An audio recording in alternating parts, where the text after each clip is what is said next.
Arrow Season 1. I'm not gonna lie, guys, when I tell you that this show really surprised me at how good it was. Now, before release, everyone, especially hardcore Green Arrow fans, were basically saying, "Oh, I'm not gonna watch this show because it's not called Green Arrow, and he's not gonna be called Green Arrow, and it just looks like Nolan's Batman. It's on the CW, and it's gonna have all this romance crap." Wah, wah, wah. Okay, fanboys, you are mostly wrong in this case. I will agree that some of the things you were saying about the show before release did happen in the season, and I will address those. But I have to say, Arrow Season 1 is basically the best show based around a superhero. I'm not going to say it's the best one based around a comic book. I think that honor belongs to The Walking Dead, but I really don't see Walking Dead as sort of a comic book show, mostly because I think if the comic book never came out and they just did a straight-up zombie TV show, I think it would have been the same thing. Maybe it wouldn't have been as well written or something. But yeah, simply a show based around a real superhero concept. Arrow is the best one we've gotten so far.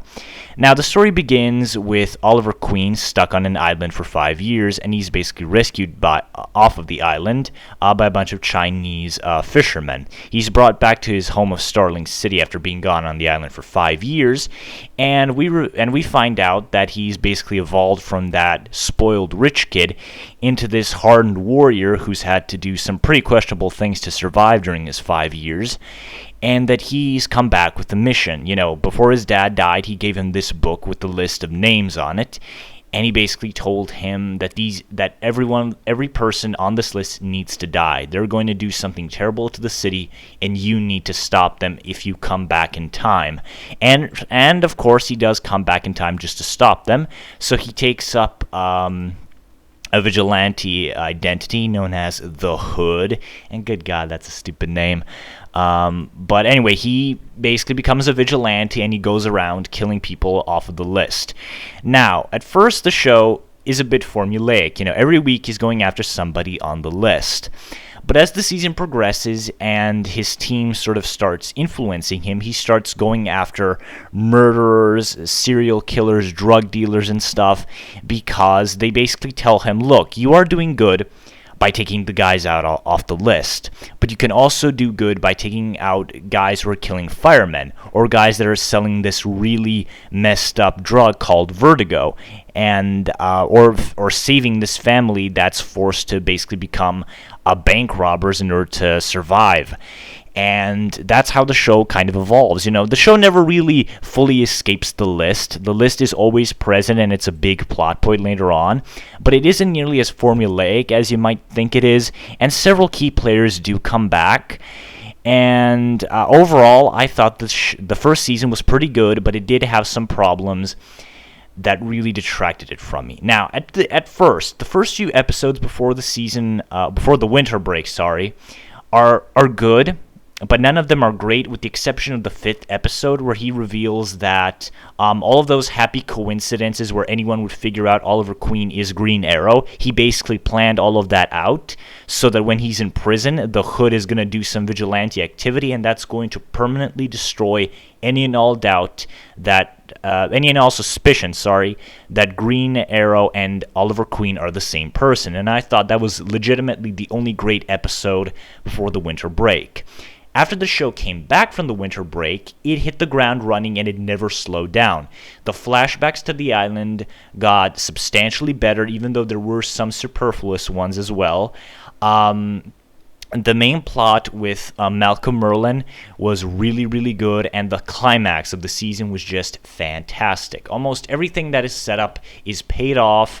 There are some big holy shit moments in the season finale, and I was really impressed by how ballsy it was. You know, they did some stuff I thought they wouldn't do in a million years. Right off the bat, I'm going to say that Malcolm Merlyn is probably my favorite character in this show. I'm kind of sad that he's dead. I know there's some speculation to whether or not he's alive or not, but I think he's dead because Oliver kind of stabs him through the heart with an arrow, and I'm not sure you can really survive that.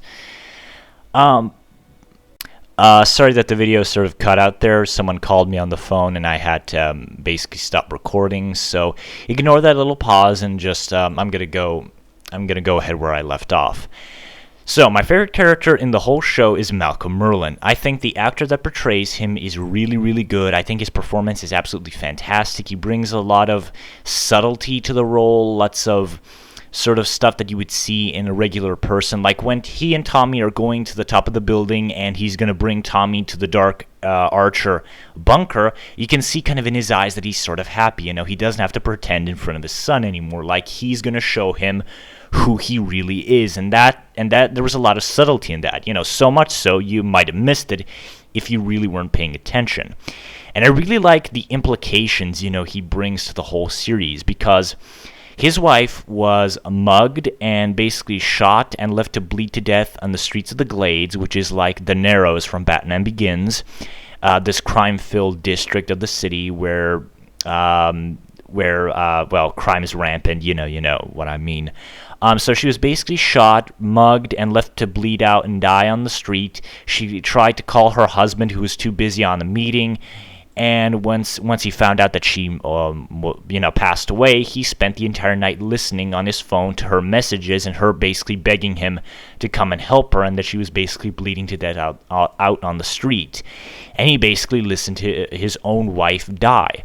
This caused sort of a mental breakdown, and he left his son Tommy, who was just a little kid at the time, and he left to travel the world for 2 years. Now, where he goes is where things get really, really juicy. He goes to Nanda Parbat, and he basically meets, in my opinion, I think he meets Ra's al Ghul, because Nanda Parbat is a location typically associated with Ra's al Ghul and the League of Shadows. So he goes to Nanda Parbat, he trains there for several years, and then he comes back to the city to sort of fulfill a very League of Shadows-esque mission. He wants to purge all crime out of Starling City because of, because of his duty that he has to the League of Shadows now, but also because of his own personal vendetta against criminals. He has a very Ra's al Ghul-esque mentality where he thinks crime cannot be stopped, it cannot be controlled, it cannot be manipulated, it has to be weeded out completely until it's completely gone, and that every single criminal and every single person in the Glades deserves to die. And I just thought he was such a cool character. Like when you see him kick ass, he's just so cool, and the depth of his character was just great, and he just really made me sad that he died. Like, I just really enjoyed him every time he was on screen. The implications he brings to the whole series were just amazing, and I could be wrong about him being a member of the League of Shadows, but once you really think about his whole plan to murder everyone in the Glades, you kind of see some Ra's al Ghulism in him. And it was a shame that he died, but while he was there, he was incredibly enjoyable, and he was easily my favorite character.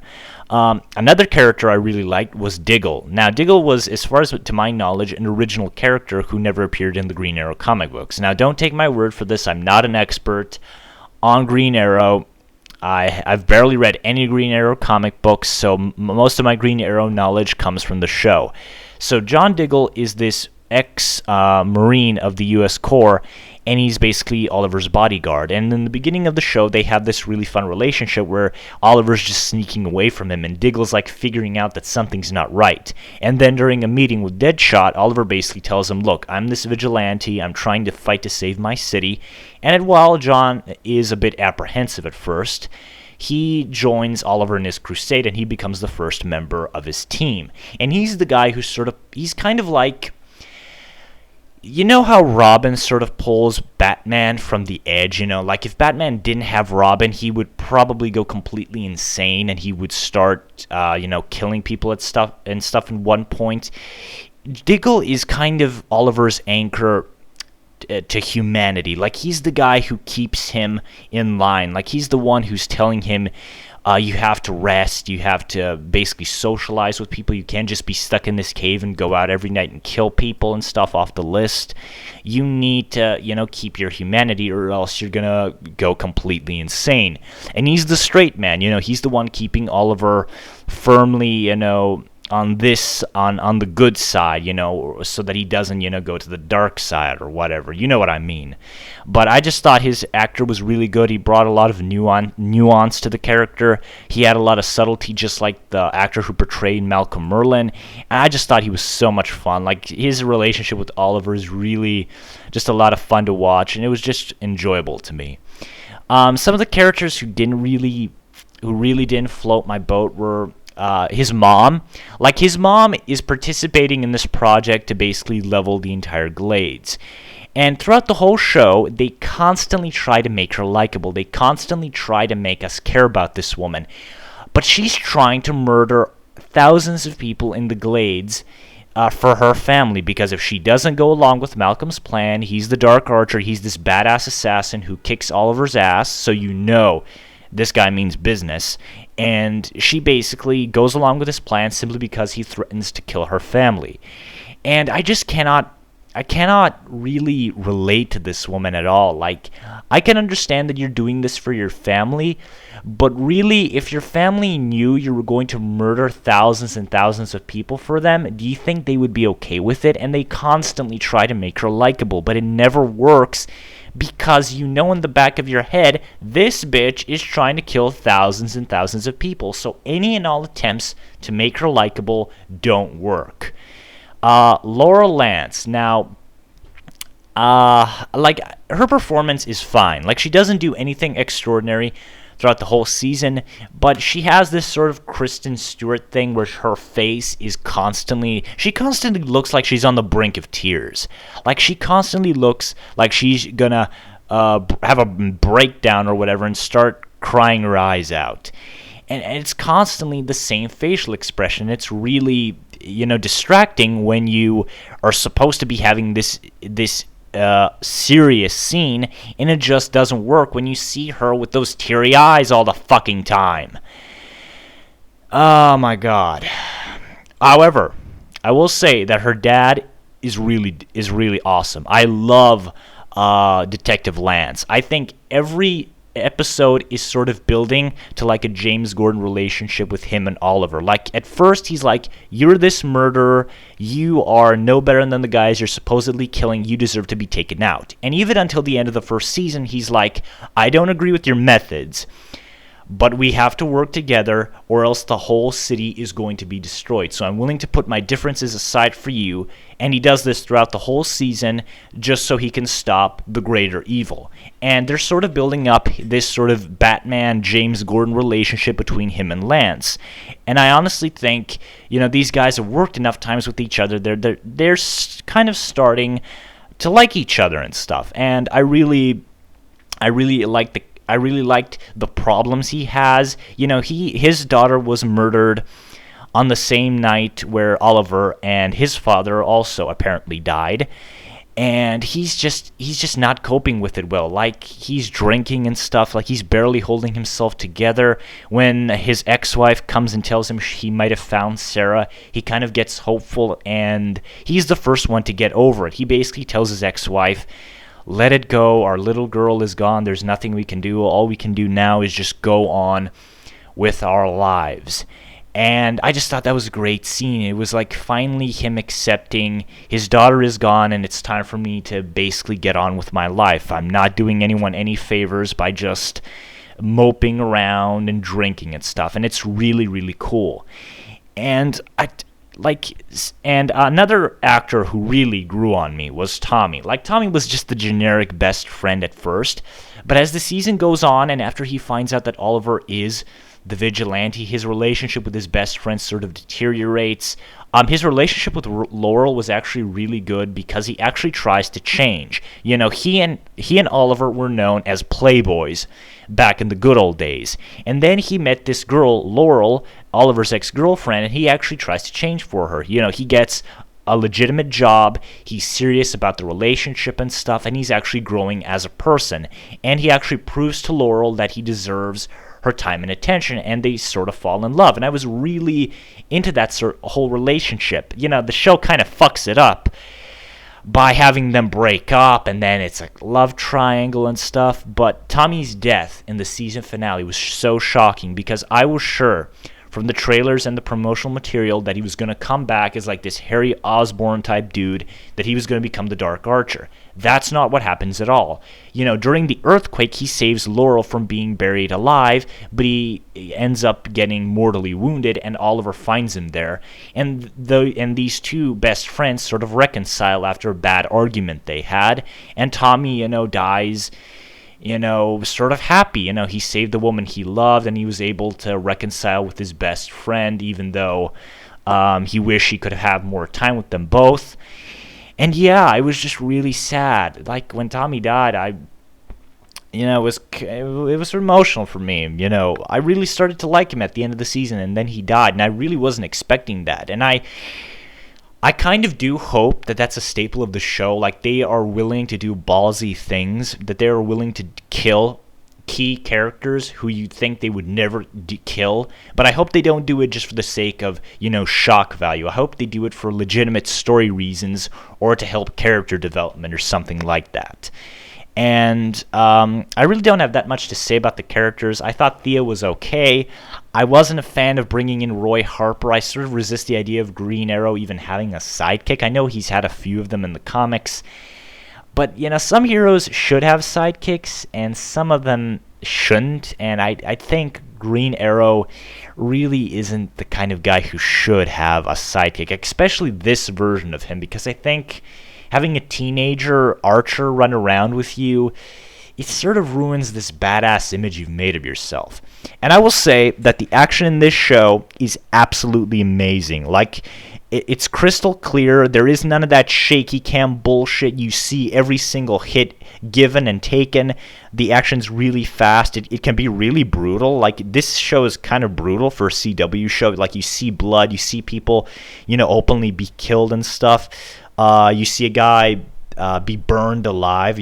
Firefly basically commits suicide by burning himself alive, and it's really, really dark, which is really surprising for a CW show. And that's another thing about the show. It's really dark. Like, this isn't some kiddie crap on the CW. This is a legitimately smartly written show that has dark themes, but it also has some likable characters and a likable protagonist. I like Oliver's actor. At first he was kind of but later on, and especially during the Tommy death scene, he really showed that this guy knows how to act. Like, he isn't just some pretty boy they threw in there to be Green Arrow just to get the female audience. He is a good actor, and I can actually believe that he's doing all this stuff. When you see him with shirtless and training in the cave, you can see that this guy is ripped. Like, this guy looks like he's been on a cave for 5 years, and that he's been fighting mercenaries and Deathstroke and all those guys on the island.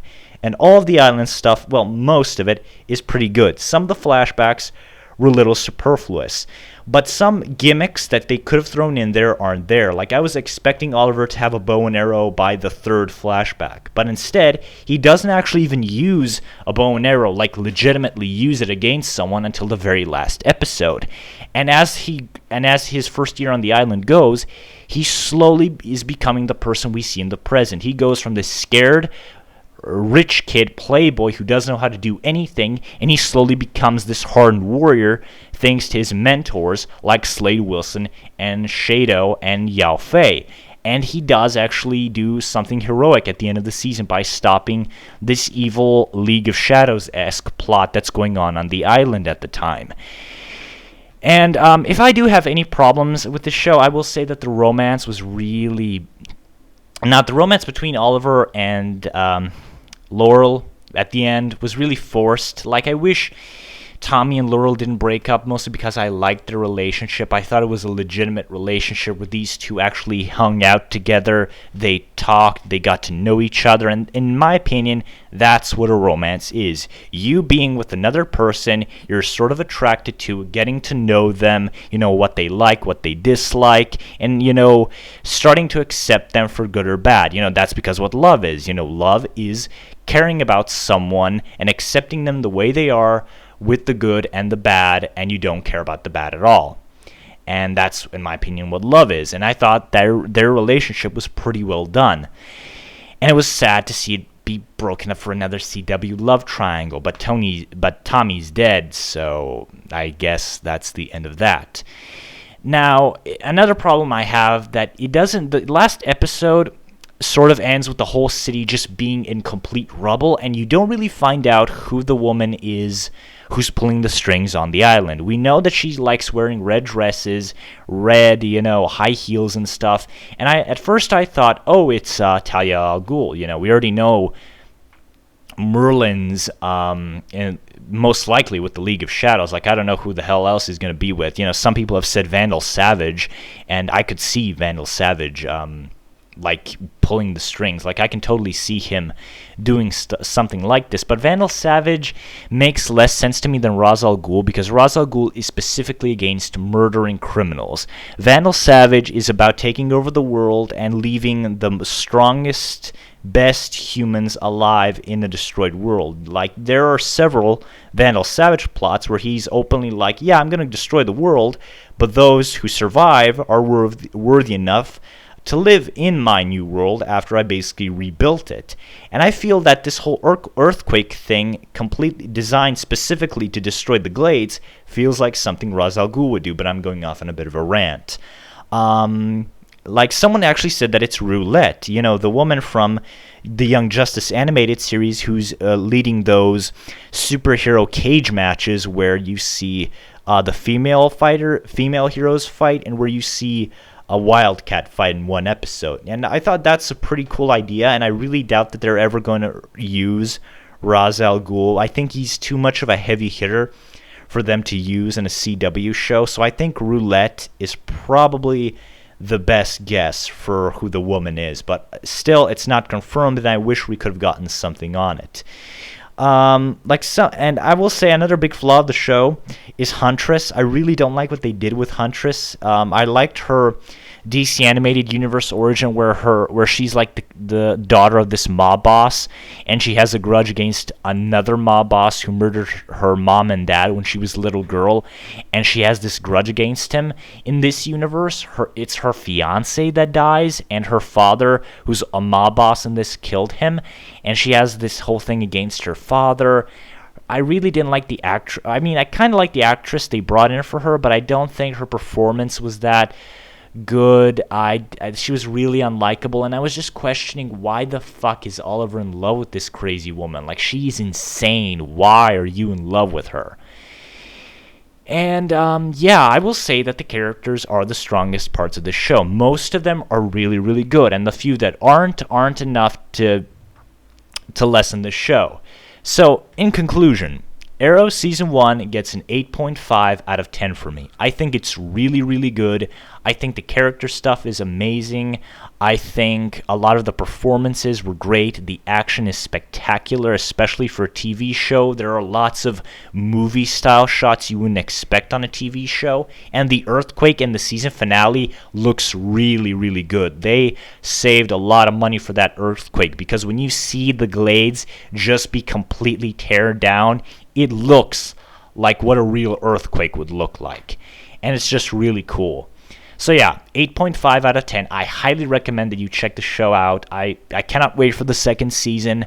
I cannot wait to see what's going to happen with all of these characters now that things have sort of been resolved. I can't wait to see what's going to happen with the List, with the League of Shadows, with Oliver, and all that stuff is just really exciting for me, and I'm really hoping that they pay it off well in the second season. So yeah, check out Arrow Season 1 as fast as you can. I highly, highly recommend this show, especially if you're a Green Arrow fan. Don't let the stupid comic book purist bullshitters steer you away from this one. It's well worth your time and money, at least in my opinion. So yeah, that was my review of Arrow Season 1. I hope you guys enjoyed the video, and I'll see you next time. Bye.